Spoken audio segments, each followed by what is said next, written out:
हमारे पास ना इनडेफिनेट के बाद देखो डेफिनेट इंटीग्रेशन का इंट्रो हमने पिछली एक्सरसाइज में किया हुआ है। हमें सबको पता है नॉर्मल तरीके से हम इंटीग्रेट कर रहे हैं और लास्ट में उसकी वैल्यू सब्स्टिट्यूट कर देते हैं। अपर लिमिट माइनस लोअर लिमिट करके अपना आंसर आ रहा था। लेकिन अब हमारी जो एक्सरसाइज है उसके अंदर हम बात कर रहे हैं कुछ स्पेशल प्रॉपर्टीज़ की। बहुत काम किए हैं और इनके बिना कुछ क्वेश्चन सॉल्व होंगे भी नहीं। ठीक है, क्वेश्चंस को छोटा करके सॉल्व करने के लिए हेल्पफुल रहेंगे और अदरवाइज काफ़ी क्वेश्चंस इसके बिना होते भी नहीं। एक एक करके प्रॉपर्टी बताऊंगा, उसके बाद हम क्वेश्चंस करेंगे। पहली property, limit goes from a to b f of x d x. इसको मैं एफ ऑफ टी लिख लूँ तो कोई फ़र्क नहीं पड़ेगा। मतलब क्या किया, सीधा x की जगह पे t की रिस्पेक्ट में इंटीग्रेट कर दिया पूरी ही, जहाँ पे मतलब सीधा है। हमने क्या किया, put x is equal to t करने वाली बात करी और कुछ नहीं किया। समझ में आई है? जहाँ x था उसकी जगह मैंने t सब्स्टिट्यूट कर दिया तो कोई फ़र्क नहीं पड़ेगा उसमें लिमिट्स में। सिंपल बात है। फिर है हमारे पास a to b f of x d x. अगर मैं ये लिमिट स्विच कर दूँ, a टू b की जगह b टू a कर दूँ तो यहाँ नेगेटिव आ जाएगा, माइनस आ जाएगा बाहर। तो यहाँ पे ये हमारी एक प्रॉपर्टी होगी। अगर a टू a होता तो हमारा फाइनल आंसर अल्टीमेटली जीरो ही आना है उसका, क्योंकि अपर लिमिट माइनस लोअर लिमिट में सेम वैल्यू डलेगी तो अल्टीमेटली जीरो हो जाएगा वो। a टू c अगर है, a टू c को मैं ब्रेक करके लिख सकता हूँ बेटा a टू b और b टू c के बीच में। ठीक है, मैं क्या कर सकता हूँ, a टू b और b टू c के बीच में इसे ब्रेक करके लिख सकता हूँ। सीधी बात है, इसमें भी कोई प्रॉब्लम नहीं है ना। जैसे 1 से लेकर 3 तक की लिमिट हो तो 1 से लेकर अगर मेरे पास एक फंक्शन गिवन है जिसकी लिमिट जो मेरे पास है वो 1 से 3 है, तो मैं इसे ऐसा लिख सकता हूँ, integration of 1 to 2 plus integration of 2 to 3। सीधी बात है ये वाली भी। इसके बाद आता है हमारे पास a to b f of x d x है। इसको मैं लिख सकता हूँ a to b f of a plus b minus x into d x. अब ये प्रॉपर्टी देखने में लग रहा है कि ये लिख के मिलेगा क्या, और मतलब हम किस सिचुएशन में लिखते हैं। ये देखो, ये प्रॉपर्टीज़ 90% होगा, बल्कि 100% के आसपास ही आता है। ये ट्रिग्नो जहाँ हो रही होती है ना वहाँ लगाते हैं। जैसे मान लो हमारे पास यहाँ π/3 और यहाँ π/6 है, 30 to 90 30 to 60 लगा लिया। तो मुझे किसी तरीके से अपने क्वेश्चन को मैनिपुलेट करना है। कुछ होगी बीच की सिचुएशन ऐसी, कुछ कंडीशन ऐसी आएगी जहाँ मुझे साइन को मान लो कॉस बदलना होगा। तो मैं अगर 30 + 60 - थीटा कर दूंगा तो sine of 90 - theta cos theta बन जाएगा कि नहीं? समझ रहे हो? तो ये प्रॉपर्टीज ऐसा नहीं है कि हम कहाँ लगाएंगे, हम ज़बरदस्ती नहीं लगाएंगे। जहाँ हमें लगेगा कि हमें इस तरह की चीज़ की रिक्वायरमेंट है, मैं इस प्रॉपर्टी को यूज़ कर लूँगा। और ऐसी प्रॉपर्टी, ये वाली जो प्रॉपर्टी है वो हमेशा ये होगा कि ट्रिग्नोमेट्री के अंदर ही होगी, क्योंकि इसमें थीटा के अंदर उस ट्रिग्नोमेट्रिक रेशियो को स्विच कर पाएंगे इस प्रॉपर्टी को लगा के। इसी का केस है 0 to a f of x d x, 0 to a f of a minus x कर लिया। सेम वही है, b की जगह 0 आ गया बस। ये जो 4th और 5th प्रॉपर्टी है वो सेम है बिल्कुल, बस ये a की जगह वहाँ जो b था वो 0 आ गया नीचे वाले में। डन है, ये भी सेम ट्रिग्नोमेट्री वाले में लग जाएगा। क्लियर है ये बात? इसके बाद आता है देखो 0 to 2a f of x d x. तो मैं इसको कैसे ब्रेक करूं, 0 to a f of x d x plus 0 to a f of 2a minus x d x. समझ में आई है? यहां पर हम फंक्शन में एक बार x डालेंगे, एक बार 2a माइनस एक्स डालेंगे। ये हमने किया क्या, ये इसकी प्रॉपर्टी ऐसे है बेटा। ये वाली प्रॉपर्टी हमें जहां जरूरत पड़ेगी हम एज इट इज इसे यूज कर लेंगे। 0 टू 2a को मैं ब्रेक कर सकता हूं इस फॉर्म में। ये हमारे पास as it is standard form में प्रॉपर्टीज हैं। इन्हें जहां हमारे को लगेगा कि इसकी हेल्प हो सकती है, इसको हम यूज कर सकते हैं, वहां हम ये यूज कर लेंगे प्रॉपर्टी। ऐसे तो नहीं हुआ ये सेकंड? ठीक है ना, ये स्टैंडर्ड रूल्स की तरह याद रखेंगे इन्हें। नेक्स्ट है 0 to 2a f of x d x. अब ये बहुत ज़्यादा इंपॉर्टेंट प्रॉपर्टी है, बहुत ज़्यादा। मतलब ये सबसे ज़्यादा कॉमनली यूज करेंगे हम इस प्रॉपर्टी को।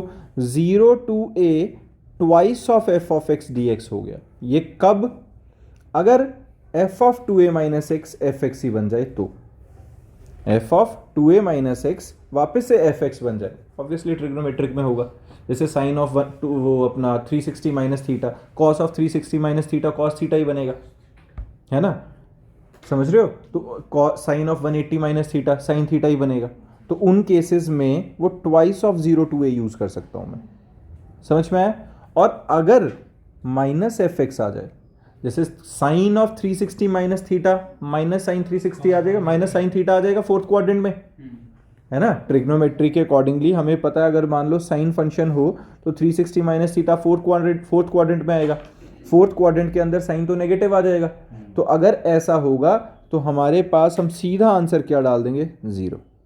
ये उसी के मतलब सर्कल से हुआ है। हाँ, इसी का केस है।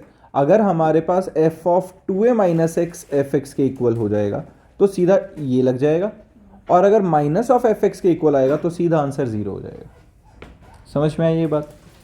फिर आता है अगर माइनस a टू a के बीच में हो, माइनस a टू a, तो उसको मैं क्या लिख सकता हूँ, twice of 0 to a f of x d x, अगर हमारा वो फंक्शन इवन है। इवन फंक्शन किसके लिए कहते हैं कि अगर मैं x की जगह फंक्शन में माइनस एक्स डाल भी दूँ, फंक्शन में x की जगह माइनस एक्स डाल दूँ तो वो फंक्शन ही सेम रहेगा, वो एफ ऑफ एक्स ही रहेगा। जैसे एक्स स्क्वायर होता है, x की पावर 4 होती, इवन पावर्स होती, तो हम अगर x की जगह माइनस एक्स भी डाल देंगे तो एफ एक्स ही बनेगा। समझ में, या कॉस एक्स होता, cos of minus x cos x होता है। तो ऐसे में हम ट्वाइस ऑफ 0 टू a लिखेंगे। लेकिन अगर हमारा ऑड फंक्शन हो कि एफ ऑफ माइनस एक्स डाले और माइनस एफ ऑफ एक्स आ जाए तो आंसर सीधा 0 आ जाएगा। क्लियर बात है, ठीक है ना। ये हमारे पास ओवरऑल 8 प्रॉपर्टीज हैं जो हमें याद रखनी है। इस 8th वाली प्रॉपर्टी में बेटा मैंने क्या बताया कि अगर हमारे पास फंक्शन इवन है, इवन का मतलब क्या होता है, जैसे एक्स स्क्वायर है मान लो, और इसका मेरे को इंटीग्रेशन करना है, मान लो -1 से 1 है, तो मैं x की जगह अगर माइनस एक्स का भी स्क्वायर करूंगा तो कोई फर्क थोड़ी पड़ेगा, होगा कि नहीं। तो ये इवन फंक्शन होता है। तो इसको मैं क्या लिखूंगा, twice of 0 to 1 x square d x, इसका इंटीग्रेट करके वैल्यू डाल दूंगा। और अगर कहीं यहाँ एक्स क्यूब होता, अगर यहाँ एक्स क्यूब होता तो एक्स क्यूब के अंदर माइनस एक्स क्यूब डालता तो वो माइनस ऑफ एक्स क्यूब आ जाता है कि आता कि नहीं।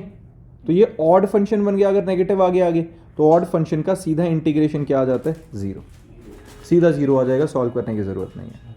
ठीक है, ये हमारा इवन और ऑड फंक्शन का हो गया। ये 8 प्रॉपर्टीज़ हैं जो तुम्हें याद रखनी है, बहुत इंपॉर्टेंट है, रेलेवेंट है। इसके बेसिस पे अब सबसे पहला क्वेश्चन बहुत इंपॉर्टेंट क्वेश्चन है, और इस टाइप के एनसीईआरटी के अंदर तो कम ही क्वेश्चन है, लेकिन इतना है कि चांसेस हैं एग्जाम में अगर कोई टीचर डालना चाहे डेफिनेट में से तो ये एक क्वेश्चन पक्का बनेगा, क्योंकि इनडेफिनेट में इस टाइप का कोई क्वेश्चन ही नहीं है। तो डेफिनेट का एक ये क्वेश्चन है, यहाँ गिवन है -1 to 2 x cube minus x d x. अब देखो, देखने वाली समझने वाली बात क्या है कि यहाँ -1 से 2 है, मैंने उसको -1 से 0, 0 to 1 और 1 to 2 में ब्रेक कर दिया। चलो ब्रेक तो तुम भी कर लोगे, क्या दिक्कत है उसमें। -1 से 2 को अगर मैं नंबर लाइन पे खींच लेता हूँ ऐसे, -1 फिर -1 के बाद क्या आएगा, 0 फिर 1 फिर 2, ऐसे ही आएगा। तो मैं हर इंटरवल में ब्रेक कर लेता हूँ इसे। लेकिन मेन कहानी आती है प्लस माइनस और प्लस लिखने की, प्लस माइनस और प्लस लिखने की। ये प्लस माइनस प्लस कैसे आया, ये एक्चुअली आता है वो टेस्ट पॉइंट या अपना जो वेवी कर्व मेथड होता है उससे, जो इंक्रीजिंग डिक्रीजिंग में नहीं किया था हमने। इंक्रीजिंग डिक्रीजिंग के टाइम पे किया था कि हम फंक्शन के अंदर वैल्यू सब्स्टिट्यूट करके देखेंगे। एक्स क्यूब माइनस एक्स को मैंने -1 से 0 के बीच में देखा तो हमारी पॉजिटिव वैल्यू आ रही थी, ग्रेटर देन 0 आ रहा है। टेस्ट पॉइंट आते हैं ना सबको सब्स्टिट्यूट करने। बेबी कब बैठा, तो हमने टेस्ट पॉइंट के अंदर क्या करते होते हैं, -1 और 1 के बीच की कोई वैल्यू सब्स्टिट्यूट करके देखते होते थे, है ना। कोई भी एक -1 से 0 के बीच की वैल्यू सब्स्टिट्यूट करके देखेंगे इसके अंदर। मान लो 0.5 -0.5 डाल के देखी, हमने सॉल्व किया तो हमारा आंसर पॉजिटिव आ गया, तो हम इसके आगे पॉजिटिव लिख लेंगे। 0 से 1 के बीच की वैल्यू डाल के देखेंगे, अगर हमारा सॉल्व करा हमारा आंसर अगर नेगेटिव आ गया तो हम क्या कहेंगे कि ये लेस देन आ गया तो नेगेटिव आ गया, इसमें फिर पॉजिटिव आया तो आगे पॉजिटिव आ गया। ये समझ में आया सबको, ब्रेक करते हुए प्लस माइनस प्लस का लॉजिक पक्का। Yes sir. ठीक है, तो उस बेसिस पे बस उसके बाद तो फिर नॉर्मल इंटीग्रेशन है, सॉल्व करोगे upper limit minus lower limit डल जाएगा। डन है सर एक क्वेश्चन है था।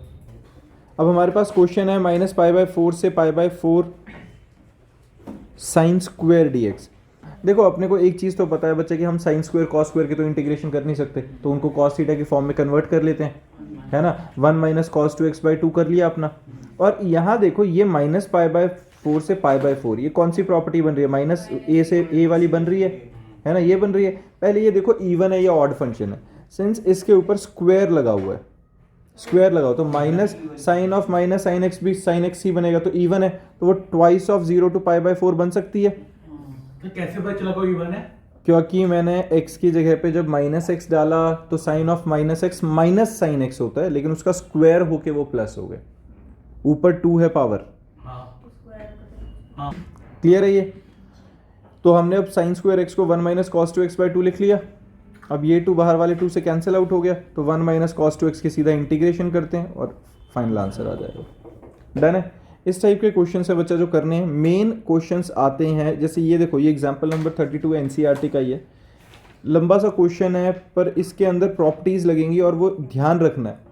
पहला, डेफिनेट इंटीग्रेशन के भी क्वेश्चन करते हो, जैसे बाय पार्ट्स में मैंने बोला था आई मान के क्वेश्चन करो, मतलब क्वेश्चन को पहले आई के इक्वल सब्स्टिट्यूट कर लो, वो आसान रह जाता है। हर बार ज़रूरी नहीं पड़ेगी, लेकिन जहाँ ज़रूरत पड़ेगी वहाँ काम आ जाना है। तो I equals to 0 to π x sin x 1 plus cos square x d x आ गया। यहाँ तक ठीक है। सबसे पहले मैंने क्या किया, आई के इक्वल इसे सब्स्टिट्यूट कर लिया, बहुत ठीक है। अब 0 to a को मैंने क्या लगा दिया, 0 to a में ये वाली प्रॉपर्टी लगा दी f of a minus x वाली। अब f of a minus x लगा के हुआ क्या, मेरी बात समझो, इसमें मुझे सपना क्यों आ रहा है कि ये प्रॉपर्टी लगानी, मेन कहानी तो वो है ना, मैं डायरेक्टली क्यों नहीं कर रहा हूँ 1 प्लस कॉस स्क्वायर एक्स को कुछ बनाने की कोशिश करूँ। मेरे को एक चीज़ पता है, अगर मैं किसी तरीके से सोच के देखो, अगर मैं कॉस को टी पुट कर दूँ तो नीचे 1 प्लस टी स्क्वायर आएगा और कॉस का derivative sine x d x हो जाएगा, तो ऊपर डी टी बन जाएगा। तो D T upon 1 plus T square हमारे लिए बहुत आसान हो जाएगा, tan inverse t by a का आंसर आ गया। समझ रहे हो? अगर ये x ना होता तो ये काम बहुत आसान हो गया था हमारे लिए, लेकिन ये x परेशान कर रहा है, इस x ने परेशान किया हुआ है। और इसी x से बचने के लिए अब मैं कुछ प्रॉपर्टीज का इस्तेमाल करूंगा कि मैं किसी तरीके से x को हटा दूं यहाँ से। समझ में आ रही है बात की कैसे पता चल रहा है? अदरवाइज तो cos को t पुट करते ही sin x dx हमारा dt बन ही जाता, लेकिन ये x का हमारे पास इलाज नहीं है। और x का इलाज ढूंढने के लिए हमने क्या किया, मैंने प्रॉपर्टीज लगा दी। ये जब मैंने प्रॉपर्टी लगाई f of a minus x, तो x की जगह पे पाई माइनस एक्स पुट हो गया, x की जगह पे पाई माइनस एक्स पुट हो गया। ठीक है, ये यही होगा ना, x की जगह पे a माइनस एक्स लगाना था, a की जगह पे पाई था तो पाई माइनस एक्स पुट कर दिया। अब जब मैंने पाई माइनस एक्स किया, देखो sine of pi minus x तो साइन एक्स होगा सेकंड क्वाड्रेंट में, cos of pi minus x minus cos x होना था, लेकिन उस स्क्वायर की वजह से वो भी प्लस बन गया, ये भी एज इट इज रह गया, ऊपर pi minus x as it is. इससे अभी भी खास फर्क नहीं पड़ा।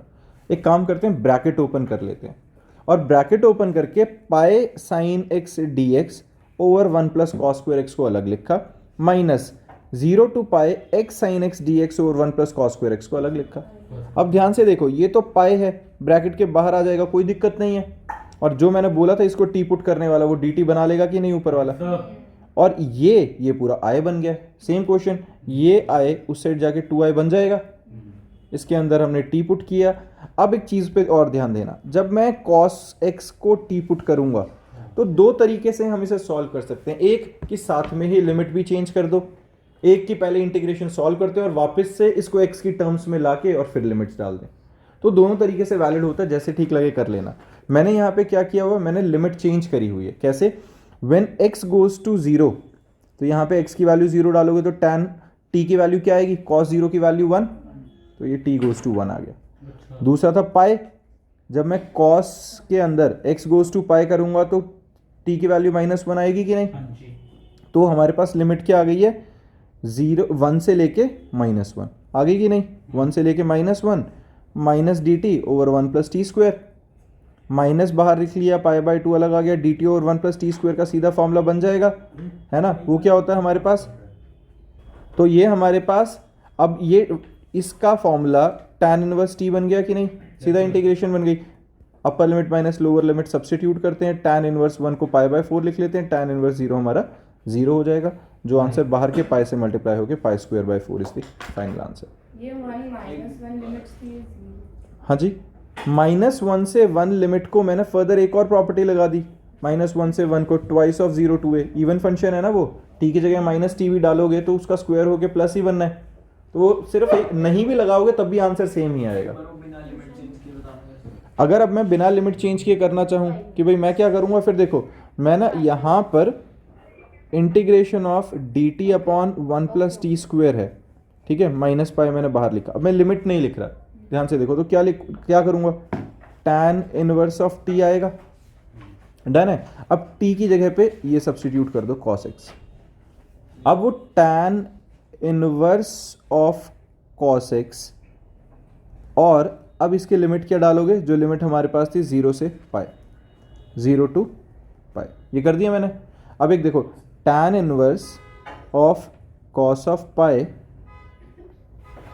Minus tan inverse of cos of 0, ये बन जाएगा।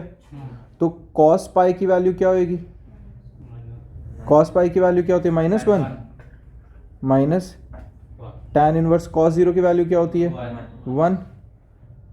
तो अब यहाँ से सॉल्व करना इसे, tan इनवर्स ऑफ -1। अब देखो -1 को अगर tan से काटना है, कौन से क्वाड्रेंट में रखें, फर्स्ट नहीं, सेकंड क्वाड्रेंट में, पाई माइनस पाई बाय 4 वाले में। सेकंड क्वाड्रेंट के अंदर tan की वैल्यू नेगेटिव रहेगी कि नहीं, तो मैं इसको tan inverse of tan of pi minus pi by 4, that is 3 pi by 4 लिख सकता हूँ कि नहीं। हाँ तो 3 pi by 4 minus tan inverse of, इसके लिए tan पाई बाय 4 लिख लूँ। तो इसको सॉल्व करेंगे, ये पूरे हट जाएंगे इन्वर्स वाले, तो 3 pi by 4 minus pi by 4 आ जाएगा। तो हमारा सॉल्व करके जो भी बचेगा, और बाहर जो पाए था वो अलग है, बेटा रुक जाना, ये बाहर वाला जो पाए है वो अलग था, मल्टीप्लाई करेंगे पाई स्क्वायर बाय 4 हमारा फाइनल रिजल्ट आएगा। समझ में आई है। तो चाहे ऐसे कर लो, चाहे वो लिमिट चेंज करने वाला कर लो, दोनों से आंसर सेम आएगा। डन है। जैसा आगे भी है।